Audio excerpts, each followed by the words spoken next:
warahmatullahi wabarakatuh. Bismillah, alhamdulillah, wassalatu wassalamu ala sayyidina rasulillah wa alihi wa sahbihi wa man walah. Sidang salat tarawih yang dirahmati oleh Allah subhanahu wa ta'ala, marilah sama-sama kita tingkatkan syukur kita kepada Allah subhanahu wa ta'ala. Atas dasar karunia-Nya kita diberikan kemudahan dalam menjalankan kewajiban kita, yaitu puasa Ramadan dan salat Isya secara berjamaah. Mudah-mudahan Allah subhanahu wa ta'ala selalu melanggengkan taufik dan hidayah ini sampai akhir hayat, sehingga kita diwafatkan dalam keadaan husnul khatimah. Sidang salat tarawih Masjid Al-Aqsa yang dirahmati oleh Allah, ada pesan dari baginda Nabi Muhammad sallallahu alaihi wasallam terkait dengan kejadian yang akan kita semua alami setelah kita kelak dibangkitkan oleh Allah subhanahu wa ta'ala. Apa yang beliau berikan pesan kepada kita? Qala Rasulullah sallallahu alaihi wasallam, Rasulullah sallallahu alaihi wasallam bersabda, la tazulu qadama abdin yaumal qiyamati hatta yus'ala an arba'in. Artinya, tidaklah akan bergerak kaki seorang hamba di hadapan Allah subhanahu wa ta'ala pada hari kiamat sampai ia ditanya dari 4 perkara.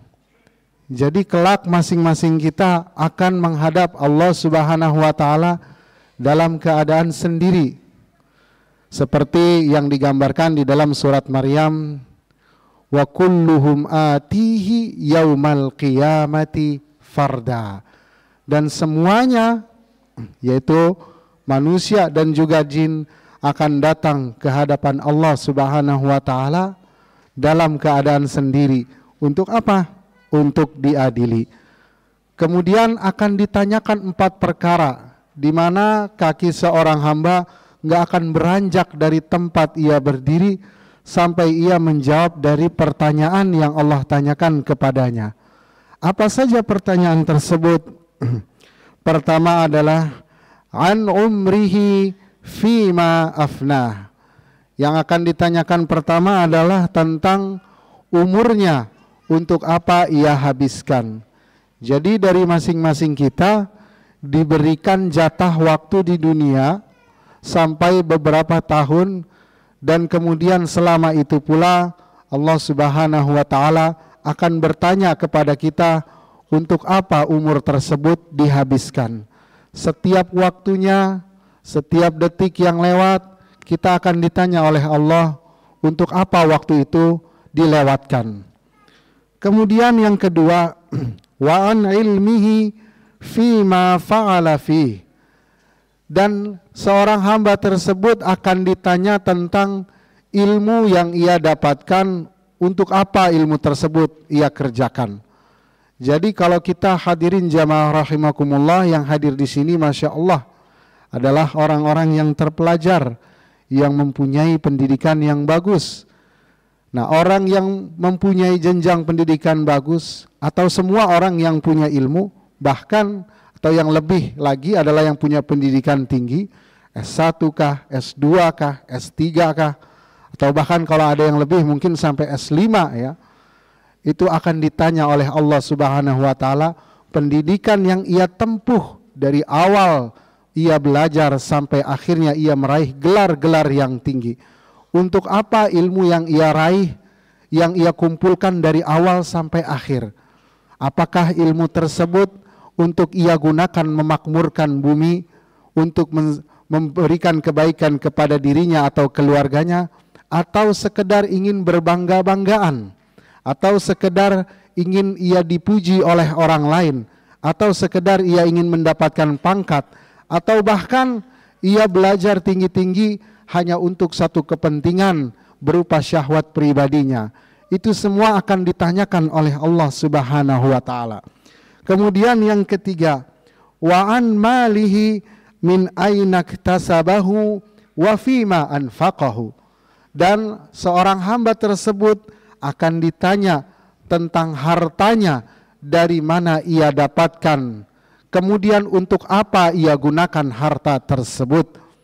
Maka di sini kita yang diberikan nikmat oleh Allah Subhanahu wa taala, bahkan nikmat kita ketika kita sedang makan, ketika kita sedang minum, itu semua akan ditanyakan oleh Allah Subhanahu wa taala. Dari mana kita dapatkan dan untuk apa kita gunakan. Di dalam surat At-Takatsur Allah sebutkan, "Tsumma latus'alunna yauma idzin 'anin na'im." Dan pada hari itu, yaitu pada hari kiamat, sungguh benar-benar kalian semua akan ditanyakan tentang setiap kenikmatan yang kalian peroleh. Al-Imam Al-Qurtubi di dalam tafsirnya menyatakan bahwasannya sampai air dingin yang kita minum di musim panas, kita merasakan nikmatnya, tegukan itu akan Allah tanya kelak di akhirat, dari mana dan untuk apa kenikmatan itu digunakan. Kemudian wa an jismihi fima ablah, dan ia akan ditanya tentang jasmani yang Allah titipkan padanya. Kalau di dalam riwayat lain itu redaksinya, dan ia akan ditanya tentang masa mudanya, untuk apa ia habiskan. Kalau di dalam bahasa Arab itu ada tingkatan. Jadi tingkatan pertama manusia hidup sampai akil balik itu dinamakan tiflun atau sobiyun, yaitu kalau bahasa kitanya bocil ya, masih anak-anak. Tapi dari orang yang sudah akil balik sampai umur 40 tahun itu disebutnya syabun, yaitu pemuda. Dalam istilah bahasa Arab berarti pemuda itu dari mulai akil balik sampai ia berumur 40 tahun. Kemudian setelah dari 40 tahun sampai 50 tahun itu dia disebut dengan kahil. Kemudian dari 50 tahun ke atas ia disebut dengan syaikh. Jadi kalau dalam bahasa Arab arti syekh itu enggak mesti dia ulama, tetapi orang tua ya, aki-aki juga disebutnya syekh. Jadi kalau ada orang Arab dipanggil syekh belum tentu dia ulama. Siapa tahu itu adalah panggilan karena dia sudah tua. Makanya kalau kita lihat di daerah sana ya, Cikarang, ada jembatan namanya MBZ, Muhammad bin Zayed. Zayed itu seorang pengusaha tua. Kalau di Arab sana dipanggilnya Syekh Zayed. Itu bukan ulama, bukan pula dia ustaz, bukan syekh beneran, tapi artinya ya aki-aki ya, karena dia sudah tua dipanggilnya syekh. Jadi kalau dalam bahasa Arab orang umur 50 tahun ke atas disebut syekh. Nah, Allah Subhanahu wa taala memberikan fase yang terkuat bagi manusia, yaitu fase ia masih muda dari akil balik sampai ia umur 40 tahun, di mana masa itu merupakan masa seseorang ada di dalam masa ia kuat-kuatnya. Ia mempunyai idealisme yang tinggi, ia mempunyai cita-cita yang tinggi. Kelak Allah Subhanahu wa taala akan tanya itu masa digunakan untuk apa. Maka di sini jamaah rahimakumullah, konsep yang menyatakan masa muda senang-senang dan hura-hura, kemudian masa muda taubat, dan kemudian wafat masuk surga, itu ternyata tidak berlaku di dalam hadis ini. Karena masa muda ternyata akan ditanya oleh Allah Subhanahu wa taala kelak, untuk apa itu dihabiskan. Maka di sini jamaah rahimakumullah, kalau kita cermati dari 4 pertanyaan tadi, tentang umur kita, kemudian tentang harta kita, kemudian tentang ilmu kita, dan kita ditanya pula tentang masa muda kita, dan dalam redaksi yang lain tentang jasmani kita, untuk apa kita gunakan, maka rasa-rasanya LPJ yang akan kita lalui di hadapan Allah itu enggak dalam waktu sejam 2 jam, enggak dalam waktu sehari 2 hari. Ya, kita LPJ untuk masjid saja bagi ketua DKM itu lama nyusunnya. Untuk LPJ aja dalam urusan pemerintahan itu sangat ribet. Lantas bagaimana kalau kita LPJ di hadapan Allah Subhanahu wa taala, yang tidak mungkin kita bisa berbohong di hadapan Allah Subhanahu wa taala. Maka pertanyaan itu akan memakan waktu yang sangat lama. Maka tidak heran kalau di dalam hadis digambarkan masa kita berdiri di hadapan Allah Subhanahu wa taala itu sampai memakan waktu ribuan tahun. Karena untuk memecahkan hal ini saja perorang-orangannya sudah banyak sekali. Dan kalau kita renungkan di sini, artinya kita ini sebetulnya mempunyai tanggung jawab yang besar atas diri kita. Mempunyai amanah yang harus kita tunaikan. Nah, kalau kita mempunyai amanah bagi diri kita sendiri, lantas kenapa kita harus meminta amanah yang lebih besar, yaitu menanggung amanah orang lain? Maka konsepnya di dalam Islam, kita tidak diajarkan untuk kita ambisi dalam meraih suatu kepemimpinan yang melebihi daripada kepemimpinan terhadap diri sendiri.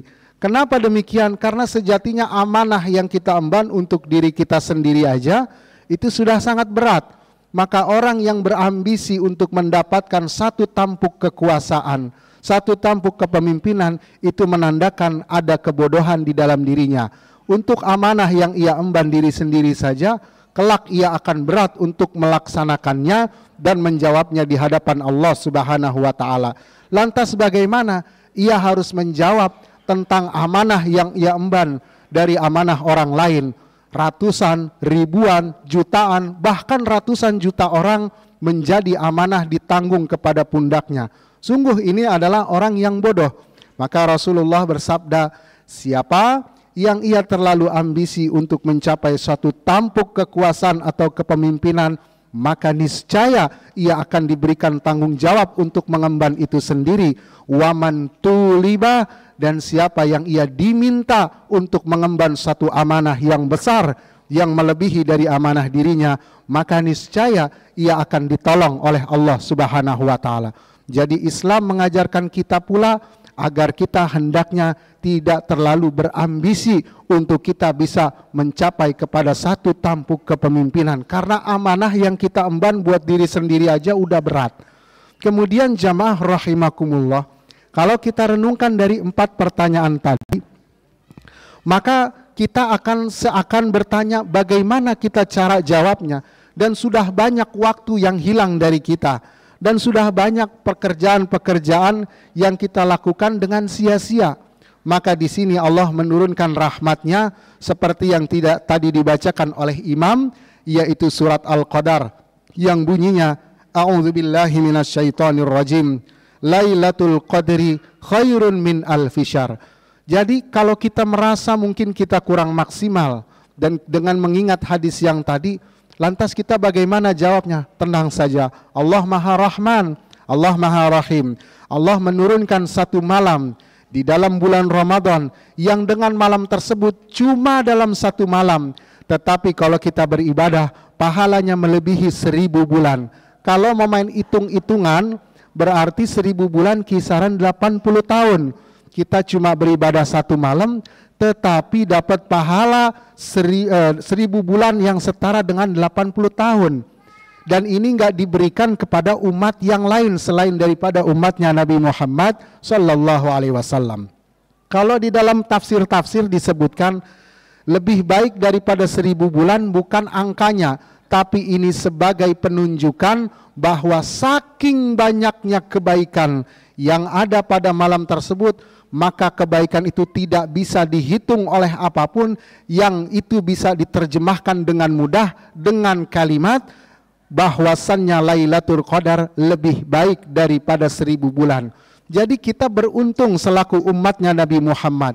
Kita akan ditanya tadi dari 4 amanah, kemudian jangan putus asa. Kita dikasih hadiah setiap Ramadannya, di mana pada saat itu kebaikan dilipat gandakan, ampunan diturunkan secara gratis dan cuma-cuma, maka semua yang menjadi kekurangan kita dari 4 amanah tadi akan tertutupi pada malam tersebut, yaitu yang dinamakan dengan malam Lailatul Qadar.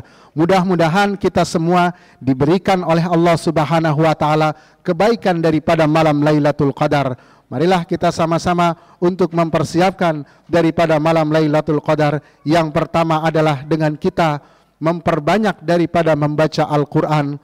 Dan tentu saja amalan-amalan yang wajib tidak boleh ditinggalkan. Dan yang kedua, marilah kita memperbanyak sedekah di bulan Ramadan ini. Aqulu qauli hadza wa astaghfirullah li wa lakum. Wassalamualaikum warahmatullahi wabarakatuh.